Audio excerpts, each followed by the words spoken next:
And that means it's bug season. Heck, who am I kidding? It's always bug season in Texas. And that's why you need Grandeur Pest Solutions in your corner. They're locally owned and operated. They're trained, they're trustworthy, and they have a proven record as they have been in business for almost 10 years. They provide pest control against ants, bed bugs, bees, roaches, fleas, wasps, mosquitoes, rodents, spiders. If it crawls and you don't like it, they're probably going to take care of it for you. Now, they serve all of the Dallas-Fort Worth area, and they're locally owned. These two guys have been running this business since 2013, and every year they get bigger and bigger. But you know what they still do? They still have great customer service. In fact, if you get a hold of them, they're usually going to have your quote and your job ready to go within 48 hours. That's pretty good. Now, you can call them for a free estimate at 469-809-1769. You can find them online at Grandeur4, that's the number 4, shore.com. You can also find them on Facebook. Just type in Grandeur Pet Solutions, and we are so happy that they're title sponsor for OutDrank The Coverage in 2023.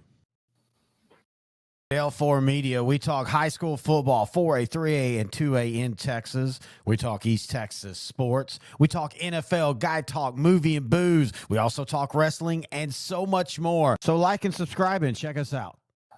It was a good day to be a Dallas Cowboy or Houston Texans fan. Hello, everybody. Terry Bennett, intern Noe here.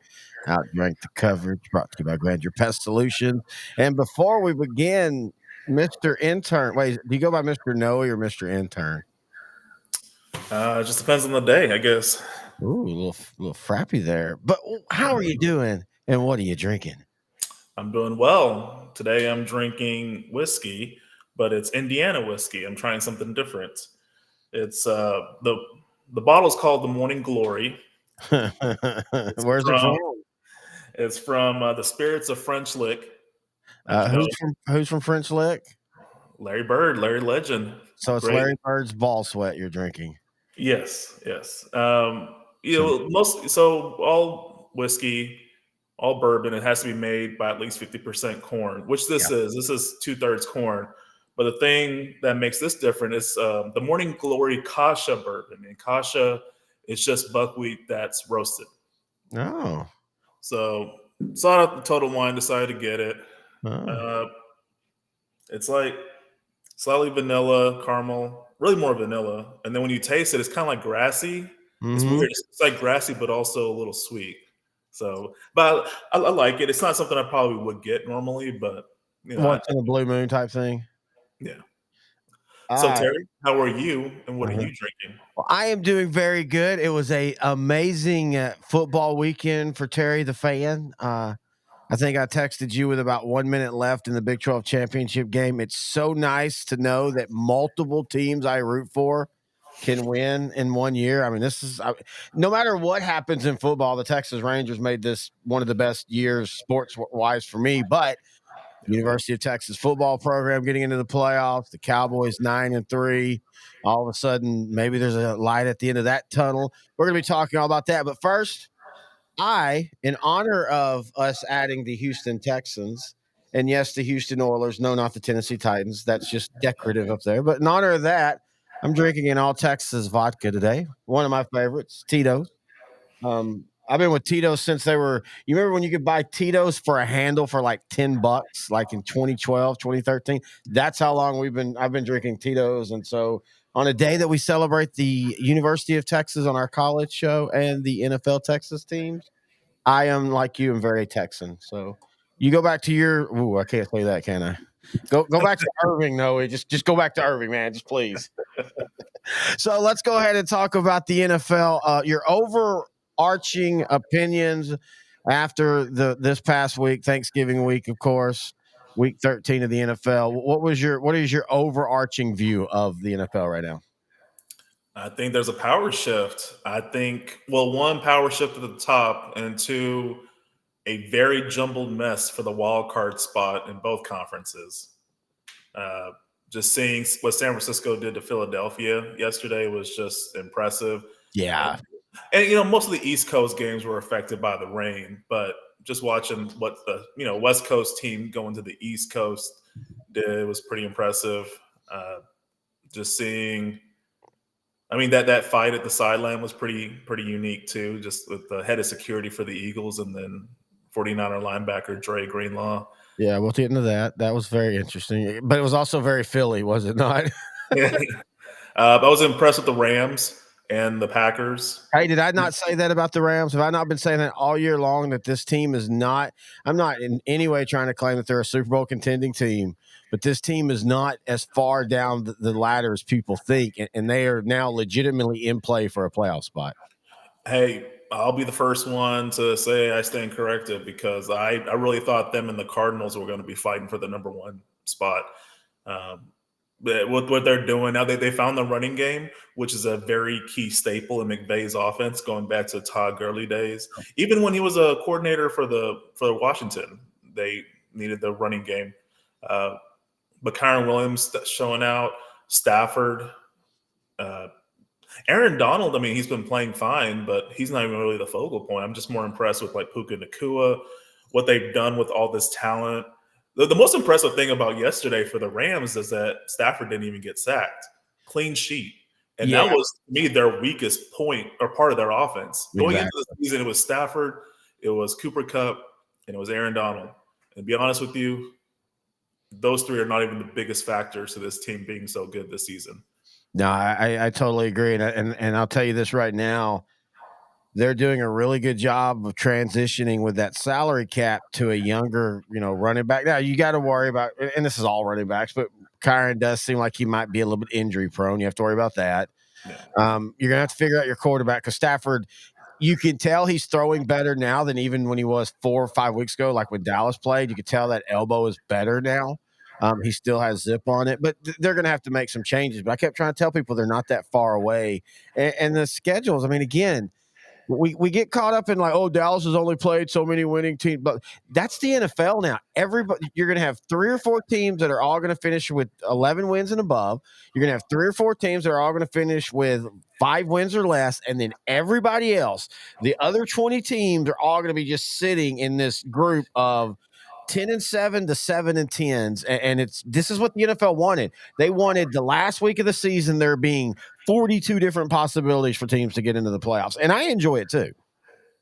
Yeah, as a fan of football in general, I enjoy that.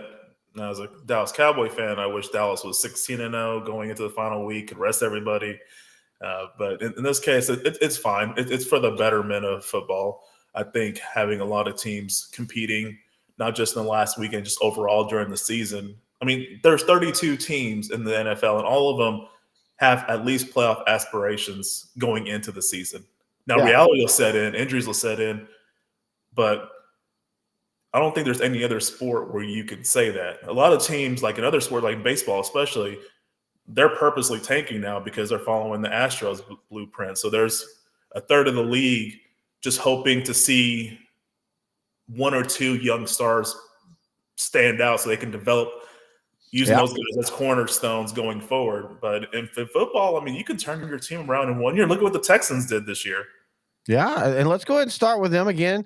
Not only, as you can tell by the helmets, I'm also wearing because I am from East Texas, so I grew up as, of course, Dallas was my first team, but New Orleans, Houston's were my second team, and New Orleans was my third team.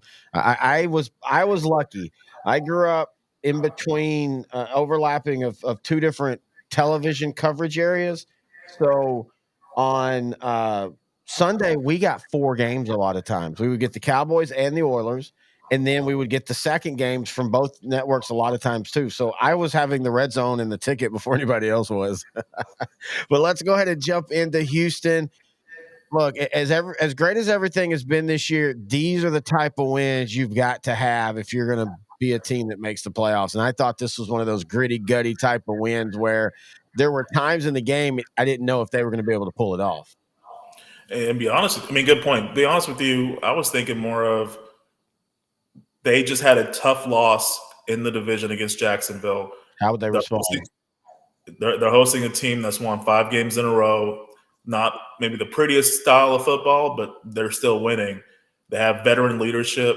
A head coach just won a Super Bowl. A starting quarterback just won a Super Bowl. And they're playing against the Houston's a very young team. And what they did in this game was kind of like all 53 men on that, that were at that field contribute to that win. I was very impressed with that defense, especially like Will Anderson. Uh, Back-to-back plays where he got his 2 sacks. That happened to be right on the red zone when they were showing that, and, give him credit for the sack, but also as good of a bounce back year as this has been for Russell Wilson, and I think Denver, and I think we're seeing they're not that far away from being and they're going to contend for the playoffs at the end of this year too. But I mean, going into next year, if they draft right, Denver's right there again, being the team we thought they were going to be last year. But there are still times when Russell Wilson just looks lost in the pocket, and both of those sacks, great plays by Wes Anderson, but both of them, they were just it was like Russell was bouncing and waiting and trying to extend it, and then he got sacked. what's going on in your office? You have mood light settings? That's my Christmas tree. No, I mean it's like dark in the background. Yeah, because it's we're at a bar, man. I was like, you know what? I'm having drinks. I don't want to pretend that it's actually 11 in the morning when we're doing this. So Oh, fair it's nighttime now. Wow, man, way to kill my buzz. Gee. enough. My bad. Here's one thing I don't understand Houston doing, and that is bringing back Dameon Pierce and immediately after injuries, making him the lead back when he has struggled even when healthy this year. And Devin Singletary, to me, added a huge spark to that running game. Yeah, I get that Pierce is the guy you drafted last year, and he had a pretty good year last year and all, but he is not, for whatever reason, whether it be him, the offensive line, scheme, whatever, he has not been as effective this year. And in this game, 15 carries for 41 yards. Devin Singletary, 8 carries for 36. So with 7 less carries, he almost topped out what Pierce was doing. I think they've got to make Singletary the lead back. Yeah, I mean, just for right now, for sure. I mean, Damian Pierce is not really a factor in the passing game at present. So just having Singletary there temporarily, he doesn't have to be the permanent starter, but when you're on a roll, you got to just go with the hot hand. And right now, Singletary is the hot hand in the backfield for the Texans. So I completely agree with you on there. Big loss for the Texans. Speaking of their offense, Tank Dell fractured his fibula on I think it was on the touchdown run by Pierce. Yeah, the only positive for them is they're pretty deep at wide receiver. You've still got Noah Brown, who's had kind of a resurgent year, but I will tell Houston fans, Noah Brown, you get this for a few games. He absolutely is a NFL talent at wide receiver. The difference in him being a 4 and a 1 is he's consistent. He just will disappear, and you'll see that. But you still got him. You still got Robert Woods, who, man, they've been usually using him as your 4th and 5th guy, and he's still putting up decent numbers. So it's a big blow, but it is at a position that I think they can take that blow and still be really good. And let's look at their schedule, man. They've got the Jets, the Titans, the Browns, the Titans, and the Colts. I mean, I can make the case that in their last 5 games, they could easily go 4-1, but I could also see them going 1-4 because I mean they're still young, and we still got to see how they're going to keep reacting when they get into, because like the Jets is that prime team that you look on your schedule, you look at them, and you think, oh man, that's going to be a win. But when you play the Jets, especially their defense, it's still a slugfest. You still got to fight for it. Yeah, it's true. I mean, look what happened this week with Atlanta. They came in there with all the advantage. The Jets are going on their 3rd quarterback, ended up being their 4th quarterback by the end of that game. They just look putrid on offense. Houston should go in there and get the win, but this is the same Houston team that also gave the Panthers their only win of the season. Yeah, So, and that's the youth, focusing from week to week and figuring that out. And you and I always say, and I just said about Noah Brown, the difference between a bad team and a good team isn't a lot of time actual talent, it's consistency. Which team is more consistent? Which team goes out and just that they're going to put up points, no matter what, or they're going to stop teams no matter what. And we'll go ahead and pivot to Dallas on that example, because look at what this offense does once again. Seattle gives the Cowboys everything they can handle, but Dallas and Dak are able to pull away with a big 41-35 win Thursday night. This was no punts for the 5th time in the NFL. The crazy thing is Mike McCarthy has been the head coach for 3 of them. That one, and then 2. The Packers had 2 of those in 2014 games that they didn't punt in. So that's the 3 that Mike McCarthy has. So of 5 of them, which is just a weird thing because, yeah, you get it from his offense, but also that the other offense needs to not have punts as well. yeah.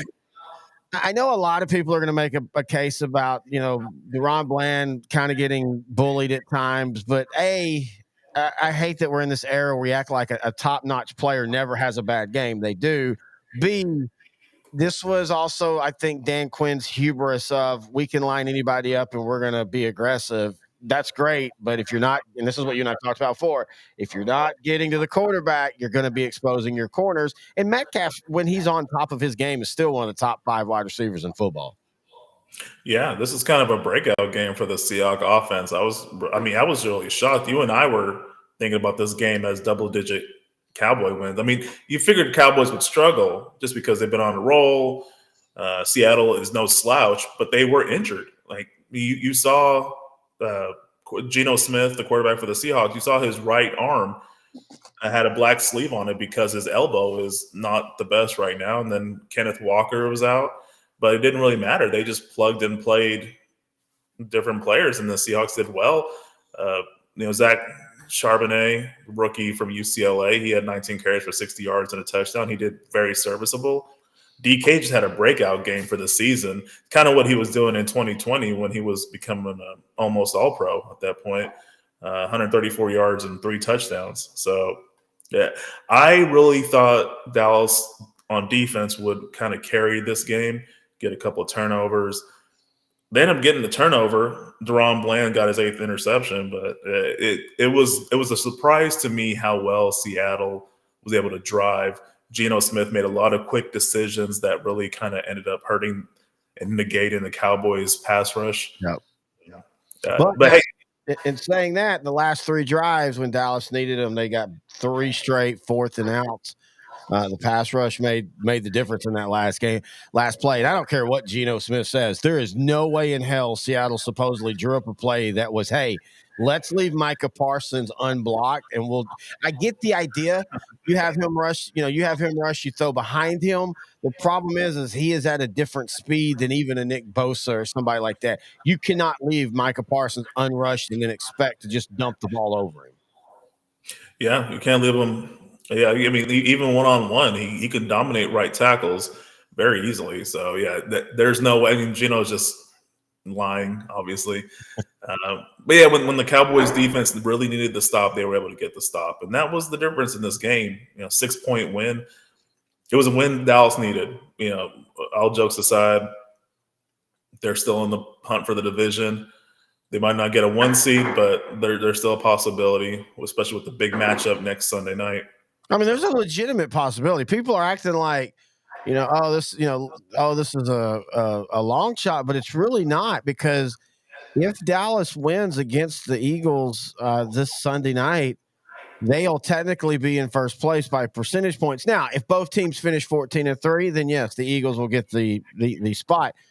I don't think both teams are going to finish 14-3. I still think San Francisco has a loss or 2 in them. Again, this is the NFL. Whenever you're ready to start going, oh, this is the team, here we go. I mean, that's literally what we did with San Francisco right after the Cowboy game. Everybody was like, oh, this just shows how San Francisco is the best team, and then they promptly lose 3 in a row. And so I still think there's some losses out there for everybody.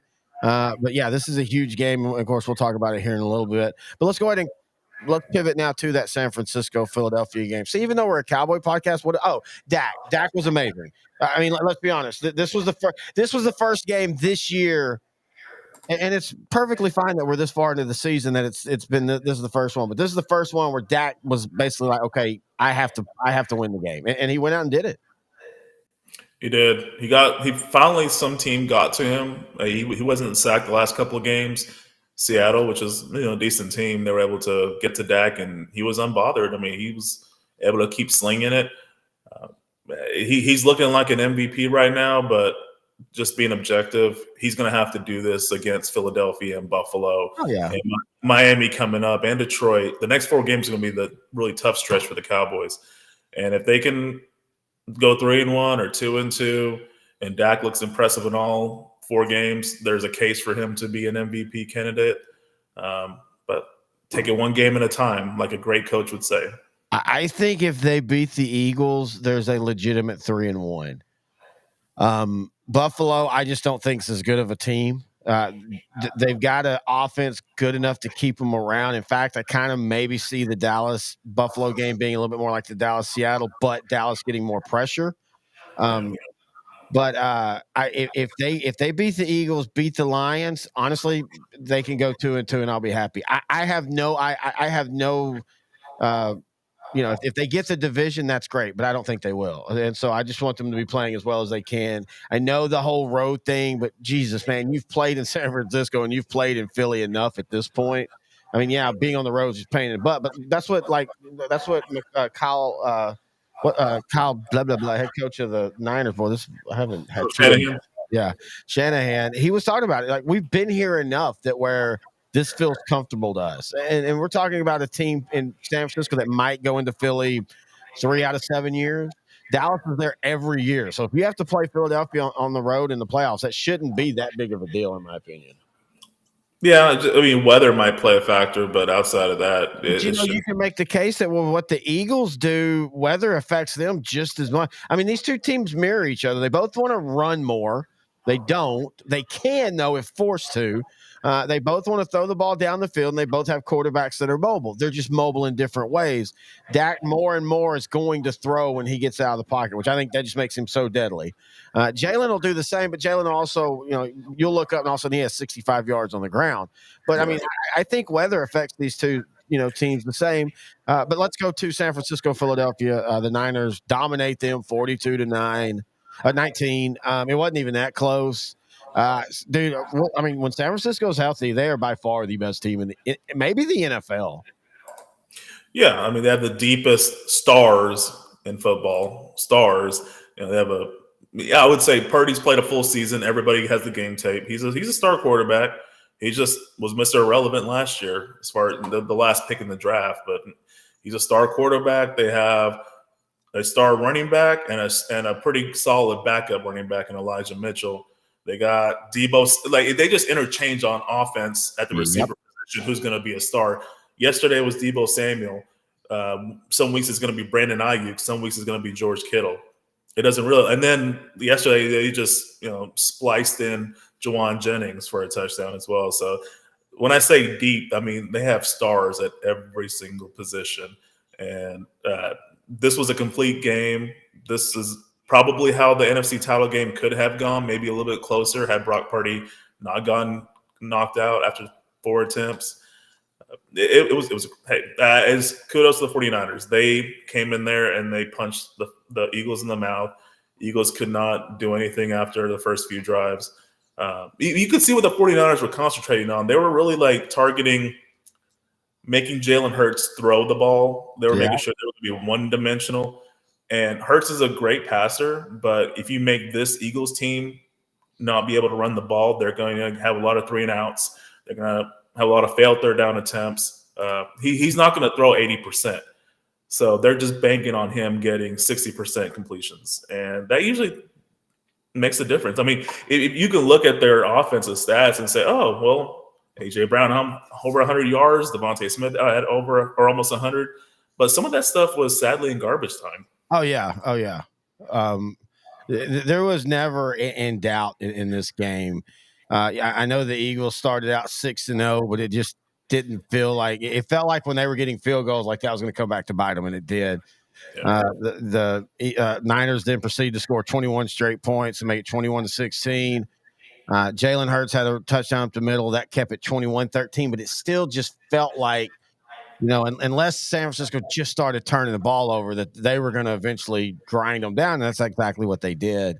And as you said, Jalen left for a drive, but he came back. And I'll say this looks great, but let's see where we are in 2 months from the playoffs. I mean, this could be, this is why I don't get up about these type of games like I used to, because I've just learned to realize that just because this happened this way, in fact, you could tell me that odds tell me that San Francisco is probably going to get beat in the playoffs by either Philadelphia or Dallas, because that's just how the NFL seems to work. You get your revenge in the playoffs. Yeah. Yeah. Both teams, all 3 teams have played each other. So there's game tape. There's ways to correct. Like whatever happens in a possible rematch is not going to be the same situation as the first encounter. So that's what makes football fun. The strategy, teamwork. I love it. You want to talk about the sideline scuffle. Yeah, I guess I don't understand why everybody's making a big deal about it. Dre Greenlaw and the head of security, Dom DiCiandro, had an issue, and they really didn't know. Greenlaw was trying to point past him, and he kind of popped DeSandro in the face and scraped his face with his glove. And DeSandro got mad and kind of stepped in. Both got ejected, and that okay, that's fine. I'm fine with that. I don't really think either thing should have resulted in an ejection, but I get it. You're trying to control the situation, but now these people, like all these pearl clutching riders, are like, oh, DeSandro should be kicked out of the organization. He should never be on the field again. A non-player should never touch a player. I mean, he stood there. I mean, he got mad when he got popped in the face. They're both You ejected. Why is it a big deal? I've watched this replay so many times. All that happened was, I mean, there was emotions flare up. Yeah. There was a little scuffle. There was a break apart fight. Not really a fight, but like a shoving and pushing. And then DeSandro just removed Greenlaw from the scuffle. Greenlaw didn't really punch the guy. He was like pointing. Yeah, he was pointing and just scraped his and then face. he just raised his right cheek. Yeah. And that was really it. And DeSandro didn't even really react to that. Like, I mean, it wasn't like he held his, and I mean, he just kind of okay, and like you said, kind of kept moving Greenlaw. And I'm fine with both of them being ejected. That's fine, whatever. But just this idea now, like people are treating this like how fans, like you don't want fans interacting with players like that. Head of security, I mean. I know that I think Adam Schefter said, "Oh, the bylaws say that security should not step in." Well, what are they securing then? Like, I get the idea you don't want some overzealous like police guy, body slamming a player, and maybe it is just there's no forgiveness policy, but I just felt like everybody's overrating all this. Like it sounds way worse when you read the articles, and then like you say, you go back and look, and you're just like, oh. Okay. Oh wow, that's bad. I don't know. I just we're in a weird era now where we want if somebody has a bad day or a bad moment, and I understand there are extreme things people can do that deserve to be fired, but I'm not thinking the head of security deserves to be fired because he simply moved a player out of the way. Yeah, I don't think it's gonna be fired, but for sure. And I don't even think I wouldn't even consider it an ejection, but they asked him to leave the game because of just the distraction he caused, not on his fault, or not. It wasn't really his fault. He was just there. But yeah, I mean, it seemed to have motivated the 49ers going forward. That Greenlaw is their enforcer, in a sense, one of their best defensive players. I mean, let's be honest. On defense, there's 11 starters, and like 9 of them are enforcers. I mean, that's what makes San Francisco's defense so scary. It's just like you're not going to intimidate them. That you can't go out and do the whole, like what the '90s Cowboys, they went out and imposed their will. You just don't impose your will on San Francisco. You just have to beat them with better execution. And when they're healthy, I mean, they lost Hafunga for the year. They're all-pro safety, but when healthy, this defense is lethal. It's really, really hard to score on them. Yes, but when healthy is a big thing for San Francisco. Yeah, they practice and play so hard, yes. And it's just bound to happen.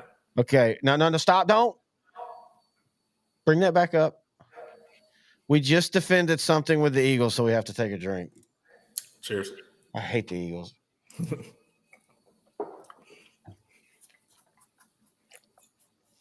That's a longer drink.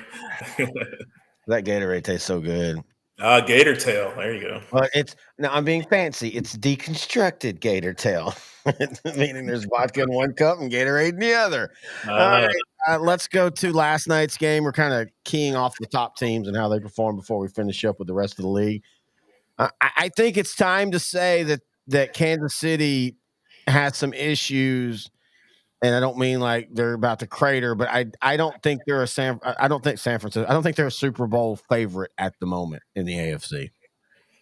Yeah, I mean, right now they have Travis Kelce as far as a receiving threat. Rashee Rice, he is one of them. I think he eventually will be something, but you're asking a lot from a rookie basically in that offense. I can't trust Marquez Valdez-Scantling to make catches all the time.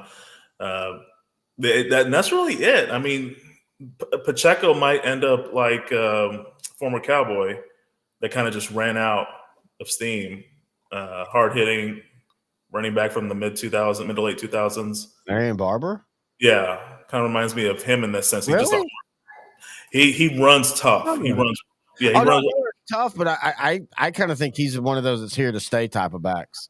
And in fact, that was my question to you: are the Chiefs, at least for this year, becoming more of a run team than a Pat Mahomes team because he doesn't have the said wide receiver targets that he can count on? For this year, yeah, I mean, because their defense is so good that they can just rely on a conservative offense.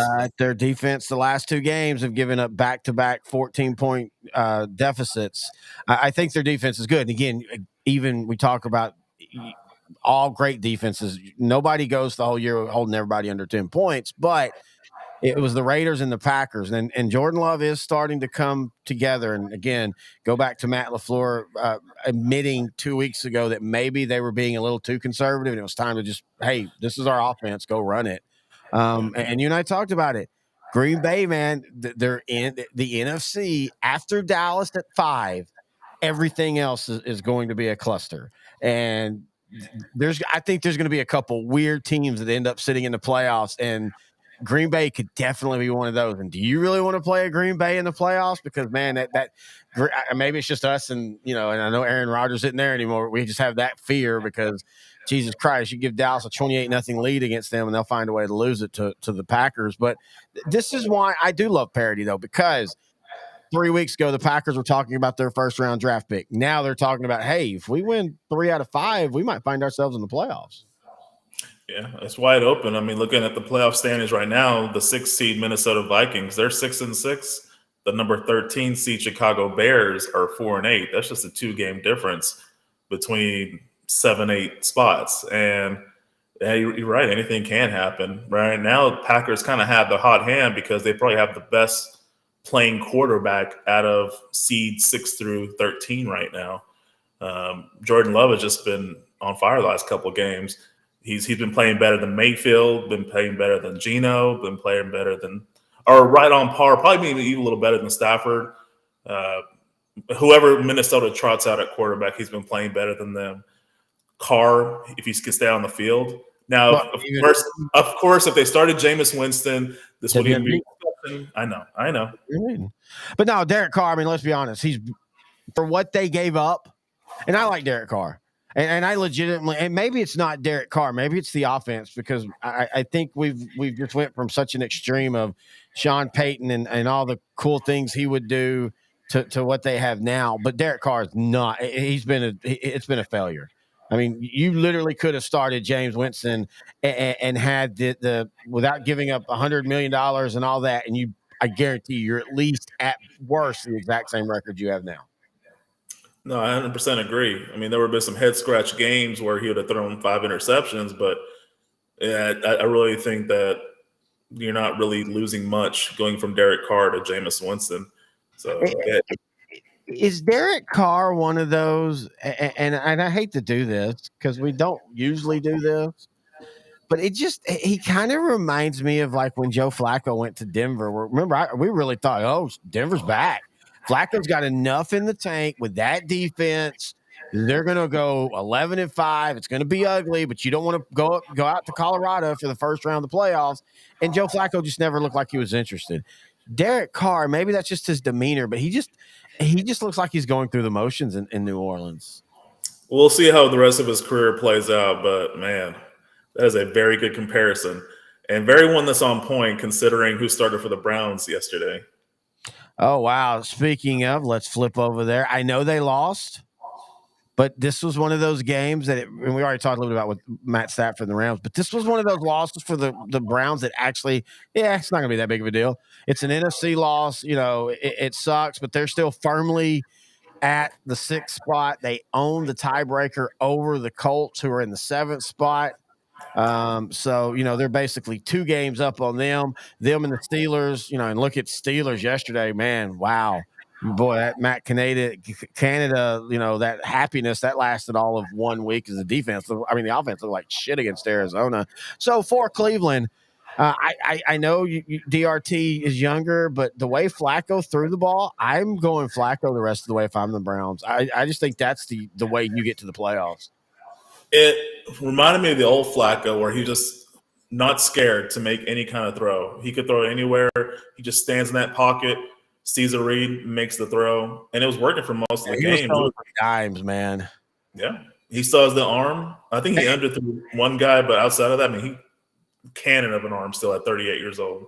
And he did throw a crappy interception that kind of broke the game. But I mean, it's his first game in what, a year and a half, really? Or no, he started what, 2 games last year, I think. Yeah, he won. Well, actually, he won that crazy game in Cleveland for the Jets. Yeah, that's right. I knew it was something like that. Oh, yeah, that's right.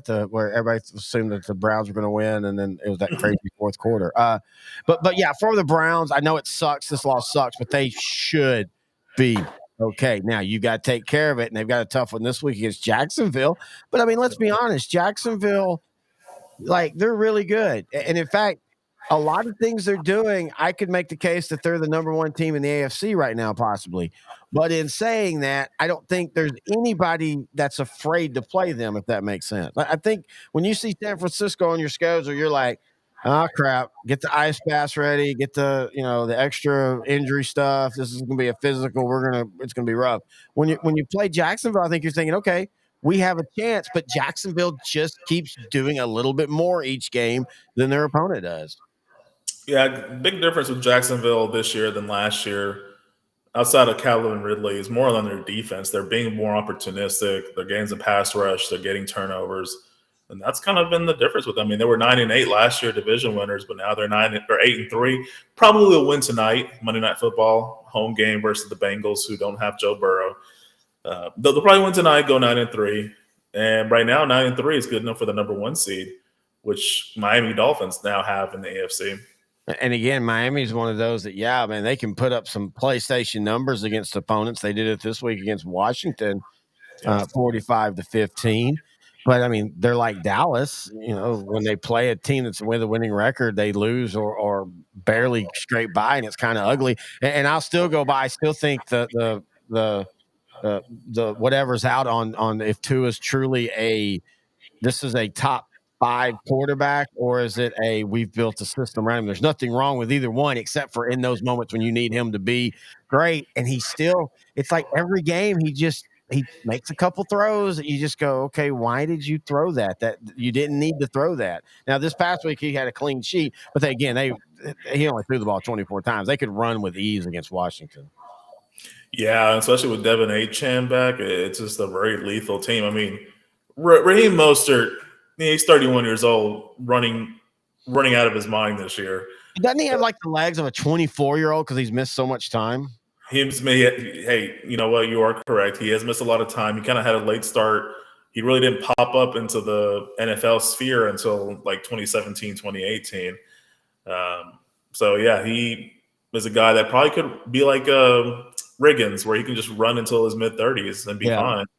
But, yeah, Devin Achane, garbage time, had 17 carries for 73 yards and 2 touchdowns. It was just Washington could do Miami could do whatever they wanted against Washington. Hill had 2 beautiful long touchdowns. That dude just has blazing speed. Hey, it's time to start talking about him as a possible MVP. I know everybody makes it a quarterback award. The funny thing is, the very people that bitch that it's a quarterback award are the ones that vote on it. So, like, if you don't want it to be a quarterback award, don't vote on a quarterback. I think he's legitimately in the discussion. Yeah, I'm trying to think of who else would be outside of him and Hurts.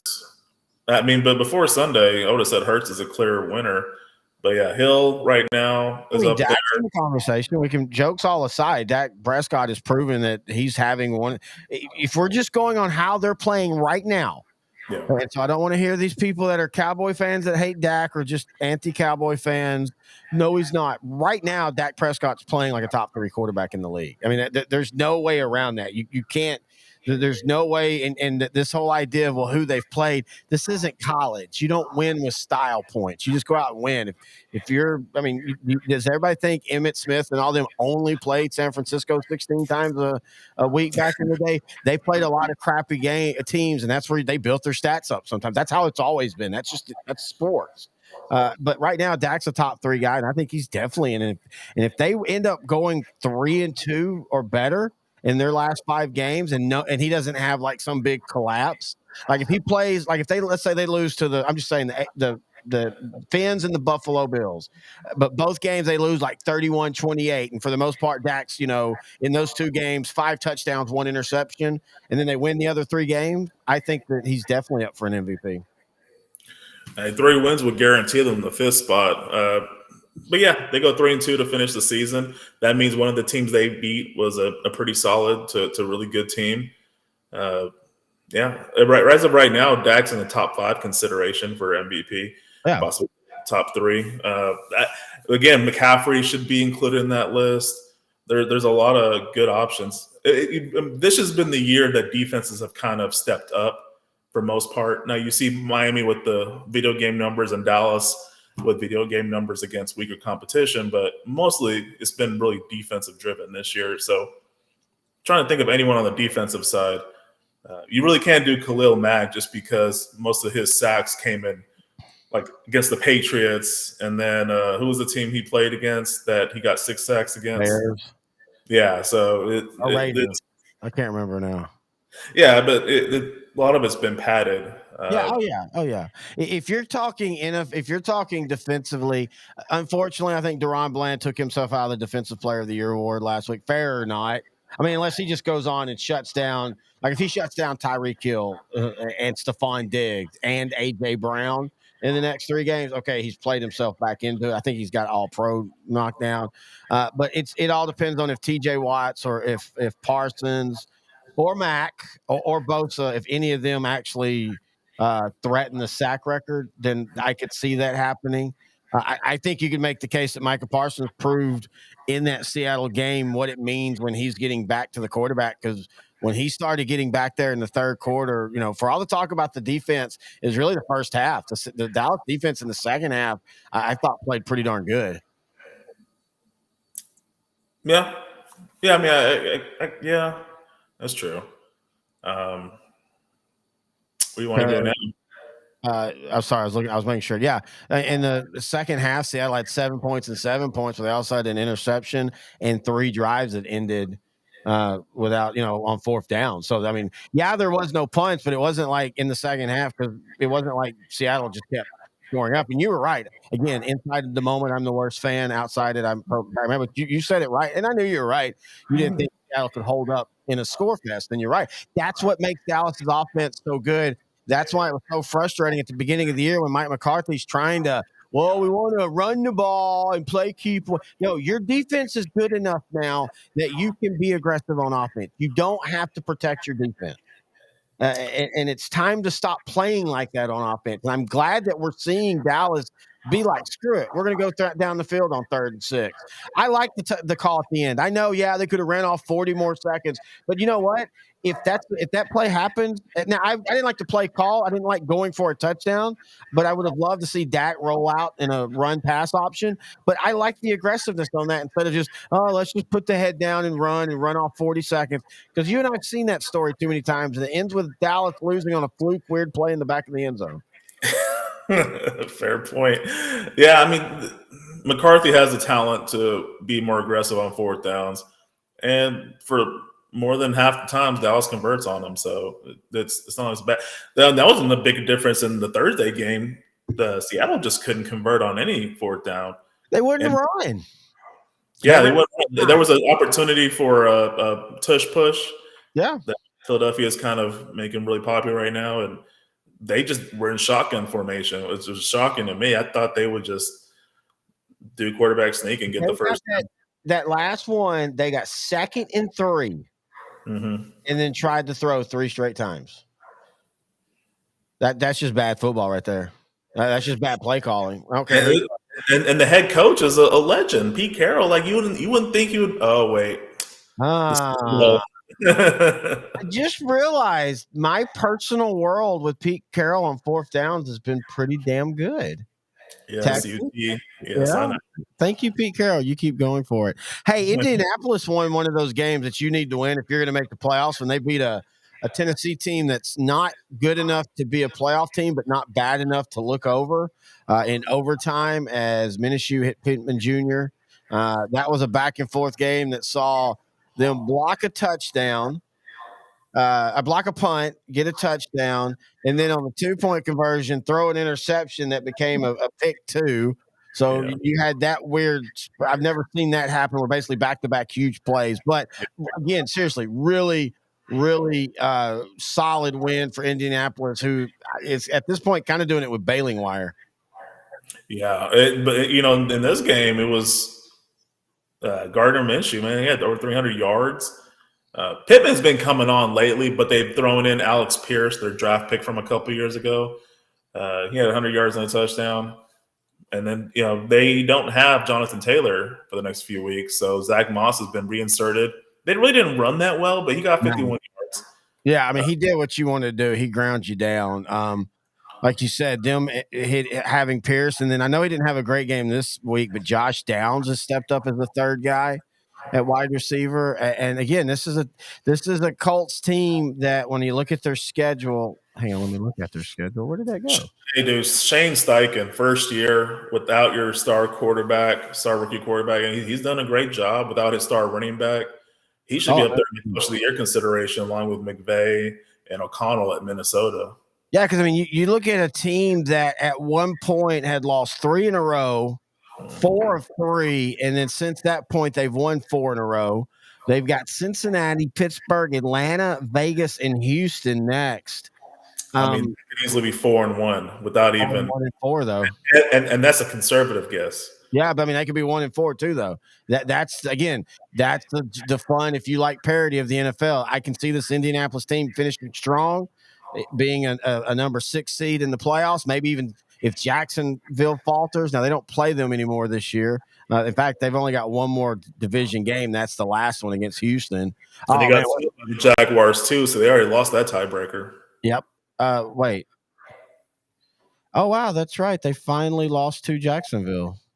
That had been a while. Remember, they hadn't. They had problems winning in Jacksonville, but they hadn't. Yeah, they hadn't. But Jacksonville hadn't won in Indianapolis in like 10 years or some weird thing. But anyway, point is, I could see them easily going 4-1, but I could see them going 1-4. But really, what they need is 3-2. 3-2 will get you comfortably in the playoff. So far in this short period of time where we have 17-game season, no team that's won 10 games has missed the playoffs. So yeah, it'll be harder and harder. On their side. Huh? History is on their side. But now 10 wins doesn't mean as much as it used to either. 10-7 isn't quite. I mean, we've talked about that before. Like Dallas, the back-to-back years, 12-5. It's like the 12 part sounds good, but then the 5, it just makes me think 11-5. But anyway, let's see here. Arizona beat Pittsburgh. That just, I mean, again, that's how good of a job Mike Tomlin has done to have Pittsburgh where they're at, because they're really not a good team. I'm sorry, they're not. And Kenny Pickett is not the answer. I get firing Matt Canada, and I don't think he was the answer at OC. But, yeah, Kenny Pickett is not your guy. Because everybody kept talking about last week, 400 yards. Yeah, they scored like 13 points, though. I mean, they still were terrible. They just got a lot of yards on it. I'm going to side with the Steeler fans here. If they're all begging for Canada to get fired, maybe he was the problem. And be honest with you, Pickett had a good start to this game. I think he was 7 for 10 before he got hurt. The weather, of course, it plays a factor on both teams, but it was just an ugly game. It was delayed twice by the rain. That's going to affect the outcome. Now, having said all that, it's no excuse to lose at home to an Arizona team that's won 2 games, now 3. I don't know what they do going forward. I still don't know what's going to be like. What team shows up each week? It's just the most confusing team, but. We'll see. They have 5 games left to correct things. They're still in playoff position. They just got to start getting some wins. All right. Real quick, I don't want to talk about these much because these were ugly. Chargers beat New England. You don't want to talk about the Chargers and Patriots? That's where I'm at. Chargers beat New England 6-0. Hey, Charger fans, now you know why with Kellen Moore we were like, you'll have fun with him, but he will frustrate you. Look, this New England defense is not what it used to be. The Chargers with the talent they have to only score 6 games. And yeah, I know it was rainy, but man, this is a different NFL. You should be able to at least move the ball in the rain. And they look putrid, man. And it just goes more and more that the Chargers aren't making the playoffs this year. And I don't think that they're going to have a. In fact, I think Kellen might end up being the head coach next year. I think so too. I'm not sure if it's going to be with the Chargers, but I think Kellen Moore will eventually be a head coach in this league. The Chargers were playing conservative ball. I mean, you look at the show notes. The only thing I mentioned was the Charger punter, J.K. Scott. Like, that was the highlight of the game, to be honest with you. You and I were watching it on Red Zone, and they really didn't go back to this game Nope. that often. So, and when you're 5-4, 5-6, or 4-7 at the time, yeah. I don't think you can play. Let's just be conservative because it almost bit you. I mean, they almost got beat. And if New England had just any type of quarterback, they would have won that game. Chargers are in trouble. And no, I think Kellen Moore is the next head coach of the Chargers. Okay. I think that was one of those moves. Just like Bobby Petrino to Arkansas. That's a move to have your future head coach in place, and that's why waiting / offensive coordinator Bobby Petrino. Yeah, you can 100% tell that's where they're going with that. You don't make that big of news about an offensive coordinator unless you've got a plan. Anyway, let's go to next week's games because we got some doozies of games. Like this on paper is one of the best weekends. This will be the weekend that might set a lot of the playoff positioning going forward. We'll go right down the notes. Give me quick hitter winner losses on the non-Texas games. Buffalo, Kansas City, who wins? Buffalo. Yeah, I'm kind of feeling it too. This just feels like the moment where Buffalo wins again and everybody's ready to crown them. And we'll see about Josh Allen really has been the MVP this year. When you go back and look at each one of his turnovers, none of them are his fault because that's what happens when you're not a Cowboy quarterback. I know this one doesn't sound good on paper, but I think it's going to decide the last playoff spot, or at least part of it. Denver and the Chargers. I've got Denver. Denver's a real team now. They're a legitimate team. Yeah, they're scrappy enough to figure out ways to win. And outside of yesterday's game, Russell Wilson has been pretty safe with the football. So I think they'll go in and win that game. Tampa Bay and Atlanta, somebody's got to win that division. I'm going to go Tampa Bay in this one because Atlanta just continually loses the ones that you really think they're going to win, and they're still terrible on offense. I'm going to go ahead and go with Atlanta, even though I agree with what you're saying. I'm going to give it to the home team in this one. It's just the battle for the division lead. Falcons are 6-6. It's just a repeat of last year, except there's no Tom Brady. All right, Jacksonville and Cleveland. Give me Jacksonville, but I think it's going to be a lot closer than people think just because Jacksonville's good, but they're not really good enough to beat okay teams bad. And Cleveland, I know their defense the last couple of weeks have kind of struggled, but I think that's adjusting to the defense having to be the thing that carries them at the moment. I'm going to go.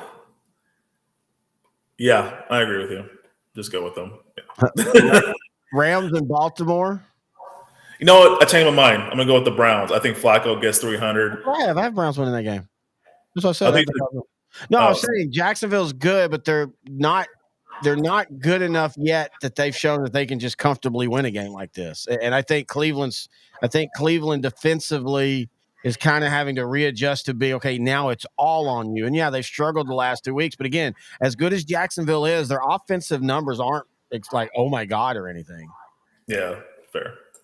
Rams in Baltimore. Boy, this feels like a game Baltimore loses for some reason.